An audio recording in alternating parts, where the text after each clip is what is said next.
Chris Kreider is on Team USA, but will he and should he actually suit up for the Four Nations Faceoff? Plus, who's going to win the tournament?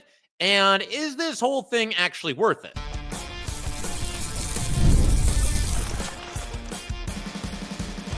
You're Locked on the New York Rangers, your daily podcast on the New York Rangers. Part of the Locked On Podcast Network, your team every day.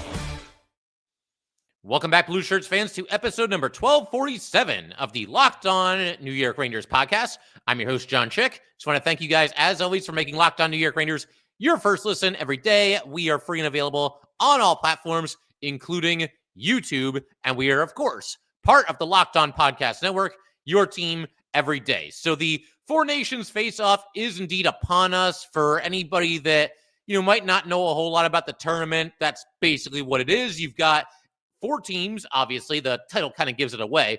United States, Canada, Sweden, and Finland. These four teams are all going to play each other in a round robin. Everybody will play everybody once. And then the best two teams from that portion of the tournament will play in a one-game playoff, championship game, whatever you want to call it, to determine the first ever winner of the Four Nations Face-Off. And the Rangers are well represented. They've got 6 players competing in this year's tournament. More on that in a little bit. But the first thing I want to do is focus in on one of those players, and that would be Chris Kreider. He is on the United States roster, but the question that I had going into this tournament, and that I still have right now, is that will he and should he actually play in this tournament? And it's kind of a layered question, so I'll address every aspect of that question. To begin with, we weren't really all that sure, at least I wasn't, and probably some other Ranger fans were wondering about this as well, whether Kreider was going to play in this tournament due to health-related reasons, because he reportedly has some back issues. We've seen him miss a handful of games this season with those ailments. And, some fans, myself included once again, are speculating that, maybe that's part of the reason why Kreider is having such a subpar season for the Rangers thus far. 47 games for Kreider this season, 16 goals, only the 4 assists. He's a -6, and 17 minutes and 7 seconds of ice time per night. That is down a minute and a half from last season's total for Kreider. And it's also his lowest time on the ice of any of the last 5 seasons. So obviously not his best season. I think we can certainly agree on that.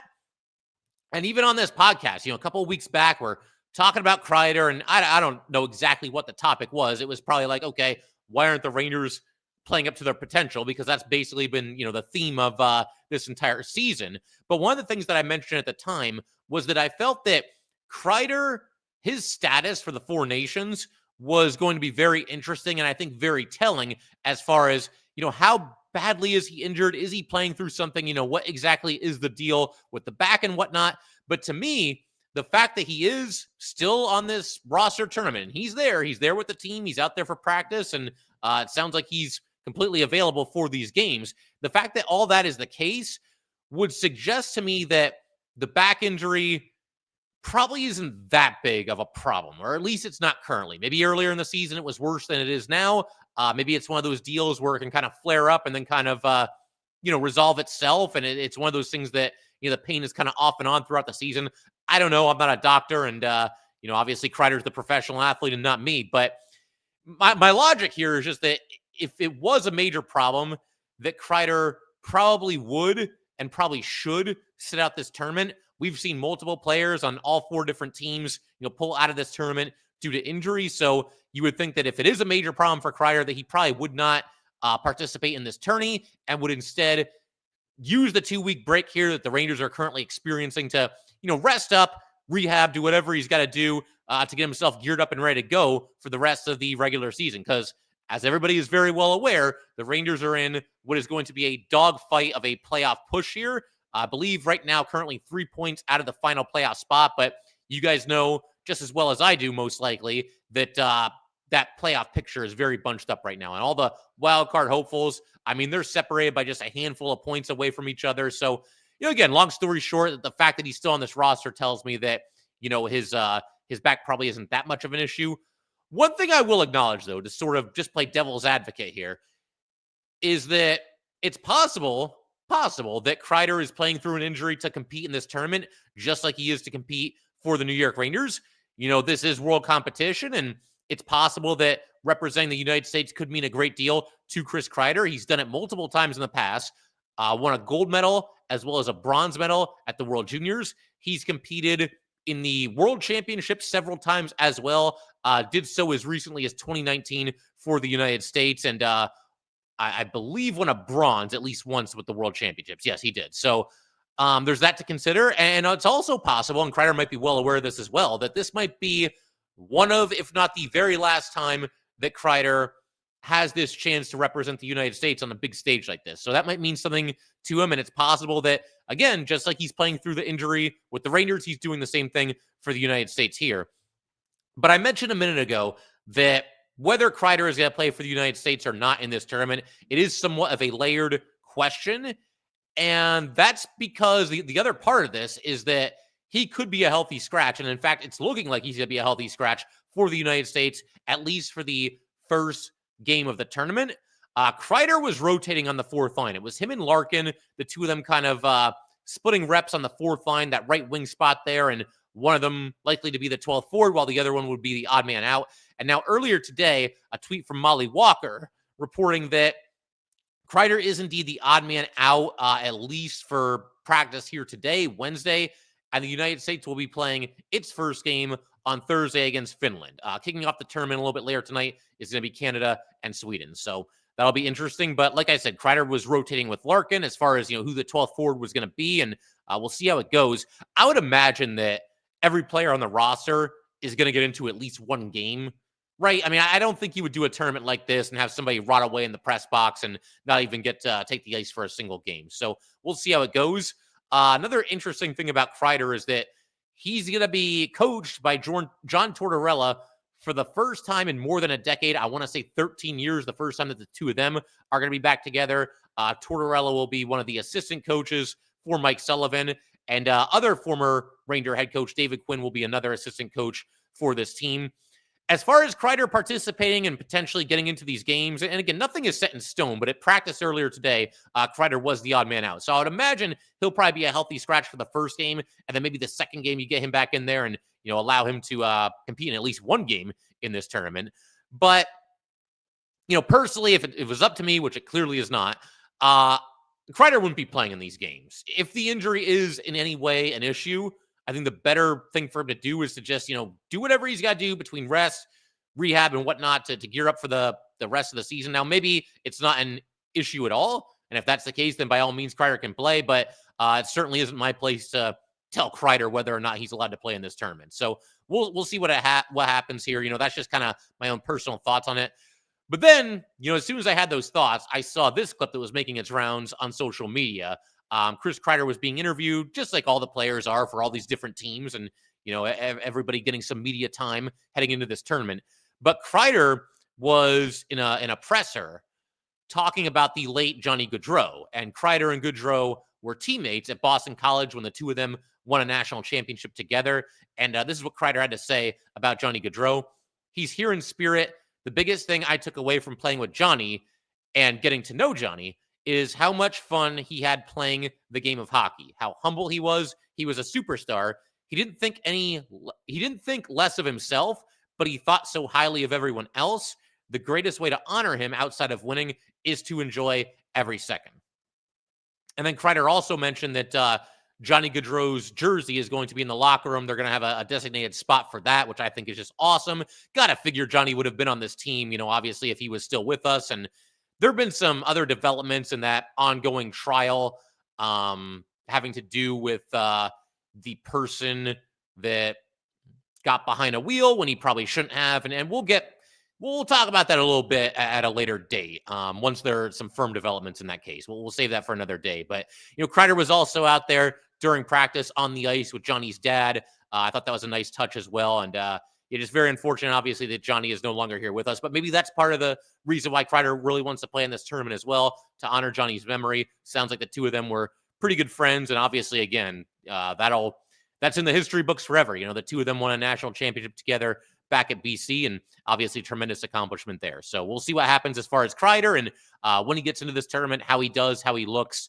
And maybe this tournament can even get him going again a little bit. We can certainly hope. But in just a second, we're going to turn our attention to the tournament as a whole. Going to discuss whether this is actually worth it, because obviously the NHL season does grind to a halt here for about 2 weeks, but we'll discuss all that in just a second. And we'll also have a roll call of the 6 Rangers that will play in the tournament and the rules that they're probably going to play for their respective teams. We'll do all that good stuff in just a second. All right, we just want to take a minute to let everybody know that today's episode of Locked On New York Rangers is brought to you by wonderful Pistachios. Looking for a snack that is both nutritious and delicious? Crack into a good source of protein with wonderful Pistachios. Wonderful Pistachios is one of the highest protein nuts. Each 1 ounce serving has 6 grams of protein, giving you over 10% of your daily value.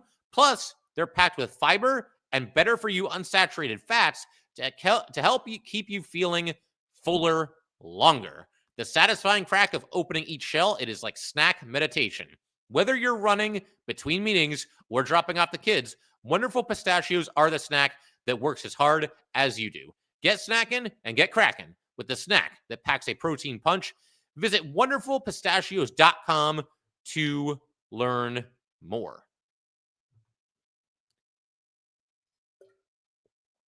All right, let's go ahead and keep everything rolling here on Locked On New York Rangers. A huge shout out to the everydayers, as always, for sticking with this podcast. Very special treat for you guys tomorrow. We've got former New York Ranger defenseman Rob O'Gara. He's going to be joining the show. In fact, that episode has already been recorded. He already has joined the show. Had a lot of fun talking to Rob about his time with the Rangers, brief time. He only played 22 games with the Rangers, but he was there during some very interesting times. It was when the Rangers were rebuilding, and Rick Nash had just been traded. JT Miller got traded, and Ryan McDonough like a day after Rob O'Gara got there, and he's got some interesting stories about that whole situation. He's currently an assistant coach with Yale University. So lot that we talked about with Rob, and I think you guys are really going to like that. Always great talking to former New York Rangers whenever they're nice enough to make time to appear on this podcast. But for right now, let's go ahead and look at the Four Nations face-off here and just discuss whether this whole thing is actually worth it. Is it worth pausing your NHL season to put together this tournament, this 14 tournament, and just kind of throw these teams together and only do a handful of practices and then just, go out there and try to settle the winner of this whole thing? And that's a question I actually propose to all of you as well. Are you excited about this tournament? Do you care? Do you not care? Are you going to watch all of these games? Are you just going to watch maybe the team that you're rooting for to win, whatever country you might live in? Will you watch just the highlights? Are you happy to get a break from the Rangers? That's at least possible as well. Do you think the Rangers could benefit from this break? I think it's at least possible. I always try to be glass half full on here, and maybe this is something that the Rangers could use just meant to catch their breath, recharge their batteries, and then come out ready to go down the home stretch here and hopefully make a run at claiming a playoff spot. But, as far as this tournament goes, I think anytime you do something new, kind of in general, but certainly, a professional sports league, it's going to be met with, some skepticism and certainly some questions. And in the case of the Four Nations here, it's like, all right, what is this thing? What are we doing? Why are we stopping the NHL season? What's the point of this? What does the winner get? All that stuff. But I do think this is kind of exciting. We don't often see new tournaments in any sport kind of just birthed into existence. One that I can remember that I was really excited about, and I remain a fan of this tournament to this day. But when I was in college, the World Baseball Classic was debuting. I believe 2006 was the first year for that. And since then, I think there have been maybe like 5 World Baseball Classics, but I always tune in. You guys know the everydayers, anybody that's been watching this show for any amount of time. Hockey and baseball are my 2, big time sports that I just love watching. So I enjoyed the World Baseball Classic when it premiered, and I've been watching it every year since, anytime that it does, happen. For a while, they were doing every 3 years, then it was every 4 years. I'm not even sure where it's at, these days. But it was cool to kind of pick up that tournament right from the start. And this could be something very similar right here and right now. If this catches on and people really get into this, could be a lot of fun. Could be a lot of fun to, see the start of this tournament right from the beginning and watch every iteration of it as the years go by. It's not, like I said, it's not too often that you get to do that. And we've got the opportunity here. Actually, in just a couple of hours, puck's going to be dropping between Canada and Sweden in about 3 hours here as of this recording.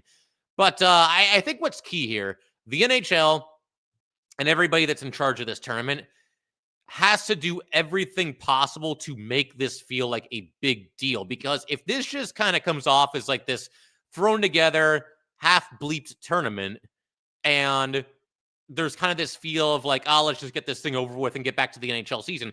If that's how it's being treated, then the fans are going to react accordingly. You, me, and everybody else, we're all going to react accordingly and kind of see it the same way, where it's not really that big of a deal and everybody just kind of wants to get it over with. I think that what they've got to do is they got to make this feel big. I think one thing that they've done to help themselves is they've chosen two very good locations to host this tournament. The first portion of the tournament, the first portion of the round robin, will be happening in Montreal. And then you'll have, so there will be 4 games there. And then you'll have 3 games in Boston. And I think those are two great sites. Obviously, there's a ton of hockey history in both of those cities. Montreal, you know, there's always an electric atmosphere in the Bell Center there. So I think the fans will certainly bring it for that. Boston's a good choice too. Again, the history of hockey there. It's kind of interesting in and of itself that those are the two, you know, host cities. Canada will then have home ice advantage for the first portion of the tournament, and then the United States will have it in the, you know, latter portions of this tournament. And for what it's worth, United States and Canada, when they play each other, that's going to happen on Saturday night. That'll be the second game of the tournament for both of those teams, and it will happen in Montreal. So Canada will have home ice for that. But if these two teams are the two teams that emerge from the round robin portion and they do better than Sweden and Finland, then we'll have U.S. against Canada again, but this time it'll be in Boston. So the United States will, you know, be the de facto home team for that game. So it's just interesting to me to see all these different scenarios and how things might play out. But the bottom line, everybody in charge of this thing has to make it feel big. Let's get player introductions. It's starting in the Bell Center. You've only got one chance to make a first impression. So let's see what that arena can do. You know, the Canadians, they tend to have a pretty over-the-top pregame ritual, whatever you want to call it. They do that thing with the torch where they light the ice and the fire is everywhere. So let's see some of that. Let's make this feel big. Let's make this feel awesome. Like I said, I think the player introductions would certainly be a nice touch. And hopefully the players treat it like it's a big deal. Again, this is kind of an unknown thing. This isn't the Olympics. It's not the World Championships or anything like that. You know, the Olympics sell themselves because it's the Olympics. This is obviously a little bit different, but do the players ramp up the intensity? Do they care as much as, you know, hopefully the fans from all these different countries will care about, you know, what happens in this tournament? That's the question that needs to be answered. How physical are these games going to be? We don't know. You know, I could see a scenario where maybe right at the beginning of these games, maybe it's not ultra physical, but I do think as these games progress here and the story begins to be told, you'll see guys kind of ramp up the intensity. I think the physicality will pick up. And by the time we get to the championship game, I think you're going to see players laying it all on the line out there. I mean, why wouldn't you, you know, at that point? And it's probably also a good thing that this isn't the longest tournament ever because we do have the NHL season to consider. So no team in this tourney will play more than 4 games.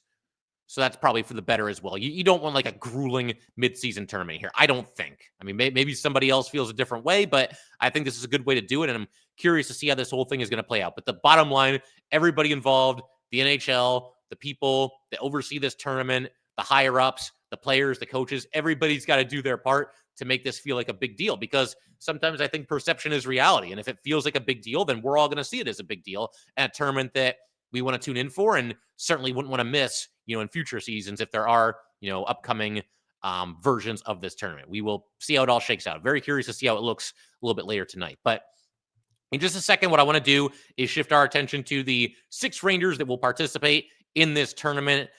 We've already covered Chris Kreider a little bit, but we'll certainly focus in on the other guys and talk about what their roles would, could, and should be with their respective teams. We will do all that good stuff in just a second. All right, we just want to commit to let everybody know that today's episode of Locked On New York Rangers is brought to you by Factor. Looking to optimize your nutrition this year? Factor makes eating well easy with chef-prepared, dietitian-approved meals that are fresh, never frozen, and ready to heat in just 2 minutes. With 40 options across 8 dietary preferences every week, you can customize your meals to fit your lifestyle, whether it's calorie smart, protein plus, or keto. Plus, Factor even offers wholesome smoothies, breakfasts, and grab-and-go snacks to keep you fueled all day long. I love how Factor takes the stress out of meal planning. The convenience is unbeatable. No prep, no mess, just great food in minutes. Eat smart with Factor. Get started at factormeals.com/LockedOnNHL50 and use code LockedOnNHL50 to get 50% off your first box plus free shipping. That's code LockedOnNHL50 at factormeals.com/LockedOnNHL50 to get 50% off plus free shipping on your first box. All right, let's go ahead and keep everything rolling here on Locked On New York Rangers. Like I said, we are just a couple of hours away here from the start of the first ever Four Nations Faceoff. Really looking forward to it. Something that I find really interesting about this, and I'm sure this thought occurred to a lot of you as well, is there are 7 players in this tournament that have played for the Rangers this season. 6 of them are current players. We also have Kaapo Kakko, who obviously is no longer here. But, looking at the rosters and seeing all these Rangers here, 7 players have played for the Rangers this season. You would not expect a team to have that many representatives and also have the amount of issues and problems that the Rangers have had so far this season. So that's just kind of an interesting food for thought right off the bat here. But as far as the rosters go, we'll start with the United States because the Rangers have 4 players playing for the U.S. You've got Kreider. Obviously, we already talked about him. JT Miller, Adam Fox, and Vincent Trocheck. As far as, do they deserve it? I feel like maybe Kreider is a little bit of a controversial pick among hockey fans. I don't think too many people would argue against the other 3. And honestly, what's funny about this to me is that if anybody was to put up a fight, if there was a hockey fan that was going to make an argument that this guy shouldn't be here or those guys shouldn't be here, as far as the Ranger players are concerned, I feel like it would be Ranger fans that would do it because you guys have all watched this team this season just like I have, and they've had some issues. I think Kreider's the one that will probably come under the most fire of anybody in this group on the United States. Like I said, the other 3, it would be pretty hard to argue against them. But I did want to go ahead and throw out the line combinations and that are currently being reported from practice. And no guarantees that this is how they line up tomorrow night, but I think there's a pretty good bet because there's only so much time to practice here and the games are upon us. So this is how they lined up. You've got Connor, Eichel, and Matthew Tkachuk. That's your top line, left to right. Second line, Gensel, Matthews, and Hughes. Your third line, Brady Tkachuk, JT Miller, and Boldy. So JT Miller, as things stand right now, will be starting the third line. I don't have any issues with that because it would be hard to slot him in ahead of either Eichel or Matthews. I think, the third line, that's a good spot for JT Miller. And then the fourth line, Nelson, Trocheck, and then probably Larkin. Like I said earlier, Larkin and Kreider were rotating that fourth line right wing spot. And I get the feeling, though, like I said earlier, Kreider will be in there for the second game if he's not in there for the first game. But Trocheck on the fourth line, that makes sense. I mean, for the Rangers, he's too good to play on the fourth line, that's for sure. But we know he can be an agitator. He can be a pest. Obviously, he contributes with the penalty kill. A lot of times you'll see guys in the bottom 6 also play penalty kill rules. So even though Trocheck, like I said, for the Rangers and most teams in the NHL, he's too good of a player to be on the fourth line. I think it makes sense, and I think it works for Team United States here. And then Adam Fox, I had a hard time finding the defense pairings, but I did see a tweet where he is on the top deep pairing. So that's probably where you would expect Adam Fox as well. I'd imagine he'll probably be out there on the top power play unit as the quarterback of said unit. We'll see how the other guys line up as far as the power play is concerned. Will Trocheck be on the power play? Will Kreider, if he's in the lineup? I would think those two are probably a better bet to kill penalties than to be on the power play. And for JT Miller, I think you could see him maybe doing both. I think at least Miller will be on the second power play unit, but we'll see how it all shakes out. Very curious to find out when the puck does drop. As for Sweden, we've got Mika Zibanejad. I joked a while back that it's probably a good thing that Mika was announced as a member of Team Sweden before the season started. Although, all jokes aside, I get the feeling he would still make the roster. I know it's been a down season for Mika Zibanejad, but certainly he has a reputation, and he's had some pretty amazing seasons for the Rangers. It's easy to forget that with how he's done recently. He's had some decent runs in the playoffs as well. But this is what Mika had to say about, playing for Team Sweden again. I got a quote here from Mika. I feel like a kid again, honestly. Speaking Swedish to my teammates, having meetings in Swedish, it kind of just brings you back. I've been away for 14 years now from Swedish hockey. I feel like it doesn't take a very long time to get used to the guys, to the coaches, to just the way of thinking, I guess. It's been a lot of fun, and it's exciting. And, interesting to hear those comments from Mika. Something that I think a lot of people were pretty quick to point out. Mika overshot how long it's been since he's played for Team Sweden. I think he represented Sweden on a world stage as recently as 8 years ago. So again, he overshot it a little bit, but I suppose time kind of blends together when you're playing all this professional hockey. And that's obviously cool that Mika's excited to play for Sweden. Again, I'll say the same thing about Mika that I said about Kreider. Maybe this tournament can kind of get him going a little bit. He sounds excited to be there. It sounds like this has been a lot of fun for him. And obviously, he wants to represent his country to the best of his abilities. But hopefully he plays well in this tournament, and then he can hit the ground running once he rejoins the Rangers and once we get into the final leg of the season, which is, of course, tremendously important for the Rangers if they want to make a run at a postseason spot. And for what it's worth, Mika Zibanejad, this goes back to what I was saying, where he probably would have made the team anyway. They've got him centering the top line. He will be flanked by Nylander and Raquel. So we'll see how that line fares. They'll be in action a little bit later tonight. And then as for Finland, we got one Ranger playing there. Well, one current Ranger and one former Ranger. The current Ranger is Vaakanainen, and the former Ranger is Kaapo Kakko. So Vaakanainen was not originally going to be on this team, but there were two Finnish defensemen that were going to play in this tournament, no longer will due to injury. And I want to say that Vaakanainen took the spot of Miro Heiskanen. I believe that's when he was added to the roster. So that's cool to see. As far as his spot in the lineup, I didn't see a Finland depth chart report. I was trying to find it on Twitter and whatnot. But I would think that he'll probably be on the third pairing, given that he wasn't going to be on the team in the first place anyway. And now he has a spot. I don't think they would throw him onto the first pairing. I guess you never know for sure, but I would imagine he'll probably be on that third pairing. And honorable mention here to Kaapo Kakko. Obviously, he started this season with the Rangers. He's going to get to play for Finland. Probably in a top 6 role, I would think. He hit the ground running with Seattle there, so I would think he'll be out there top 6, maybe on the power play as well, the top power play unit. And he'll probably obliterate this tournament. It'll be interesting to see because I haven't really gotten a chance to see a whole lot of Kaapo Kakko in action with Seattle other than some highlights here and there. So curious to see how he looks and how he does for Team Finland. As far as a prediction for this tournament, I'll go with United States over Canada in the championship game. Honestly, what else am I going to say, right? I'm from the United States. The U.S. has 4 Rangers playing on the team. So naturally, that's going to be the team I'm rooting for. The general consensus among fans and, hockey reporters and whatnot seems to be that the United States and Canada have the best rosters. And looking at the rosters, it does appear that way. Canada's top power play unit is just absolutely silly. You've got McKinnon, Makar, Crosby, McDavid, and Reinhart. So good luck trying to slow that quintet down. Just absolutely loaded.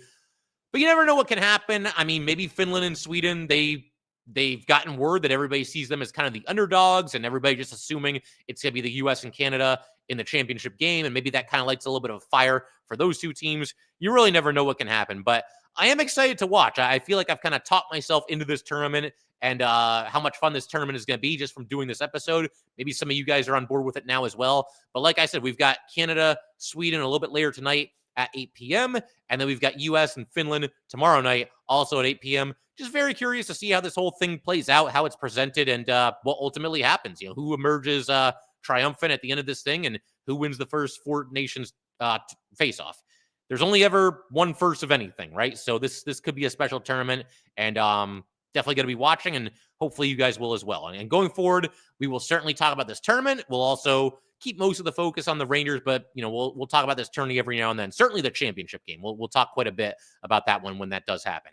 But that will do it for today, guys. Once again, if you'd like to get in touch with this podcast, please send an email to lockedonnyrangers@gmail.com. Once again, that is lockedonnyrangers@gmail.com. Definitely give us a follow on Twitter as well, @jchick17. Once again, that is @jchik17. And definitely subscribe to the Locked On New York Rangers YouTube channel. Thanks again, guys. I will see you next time.